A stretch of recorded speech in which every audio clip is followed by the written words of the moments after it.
Hello guys, അപ്പോൾ നമ്മളിന്ന് വന്നിട്ടുള്ളത് എന്താ വെച്ചാൽ ഇവൾ നല്ല സന്തോഷത്തിലാണ് കേട്ടോ. കാരണം അവൾ ഒപ്പച്ച് ഇന്ന് വരുന്നുണ്ട് കേട്ടോ നാട്ടിലേക്ക്.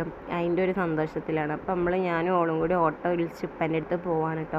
ഓളൊപ്പൊക്കെ ആദ്യം തന്നെ ഓളെ കാണണം, എന്നാലാണ് മനസ്സമാധാനം കിട്ടുള്ളൂ കേട്ടോ. അപ്പോൾ നമ്മൾ ഇറങ്ങിയ പാടത്തന്നെ ഒരാളുണ്ട് അവിടെ നിന്ന് ഇങ്ങനെ ട്രെയിൻ നടന്ന് വരുന്നുണ്ട് കേട്ടോ. അപ്പോൾ നമ്മളത് ഇങ്ങനെ നോക്കിയിരിക്കുക. പക്ഷേ കുട്ടിക്ക് മനസ്സിലായില്ല. പിന്നെ എടുത്തേക്ക് വന്നപ്പോൾ കുട്ടിക്ക് മനസ്സിലായി. എടുത്തേക്ക് വന്നാട്ടോ കുട്ടിക്ക് കുറവായിട്ടോ. പിന്നെ എന്താ കുട്ടീനെ എടുത്തിട്ടോ. എന്താ വെച്ചാൽ പിന്നീട് എന്താ കുട്ടീനെ എടുത്ത് കുട്ടിക്ക് നല്ല സന്തോഷം. എന്നെക്കാട്ടും ഇഷ്ടമുള്ള ഒപ്പനാണ് കേട്ടോ.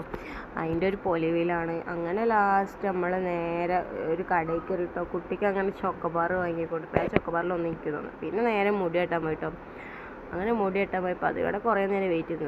പിന്നെ ഫുള്ള് നമ്മൾ തല്ലാണ് കേട്ടോ. ഇവിടെ പോയാലും ഞങ്ങൾ തല്ലാണ്. അപ്പോൾ ആ തല്ലിൻ്റെ ഇടയിൽ ക്യാമറ ഉണ്ടോ നോക്കണം. പക്ഷേ അവിടെ ക്യാമറ അല്ല. പിന്നെ നോക്കിയപ്പോൾ ബേക്കിൽ കുട്ടി വലിച്ചിരിക്കണം. അങ്ങനെ കുട്ടീനെ കണ്ടുപിടിച്ചതാണ് കേട്ടോ. കുട്ടി നോക്കണുണ്ടല്ലോ ഇടയിൽ കൂടെ. വീഡിയോ എടുക്കുമ്പോൾ അവിടെ കയറി വന്നോളും. പിന്നെ പോലെ തന്നെ ഒരു മാറ്റവും ഇല്ല കേട്ടോ. അങ്ങനെ ലാസ്റ്റ് എന്താ വെച്ചാൽ അടി കൂടുതൽ എന്ന് പറഞ്ഞാൽ ഞങ്ങൾ കണ്ടുള്ള പോലെ വേറെ ആരും ഈ ലോകത്തുണ്ടാവില്ല. അടി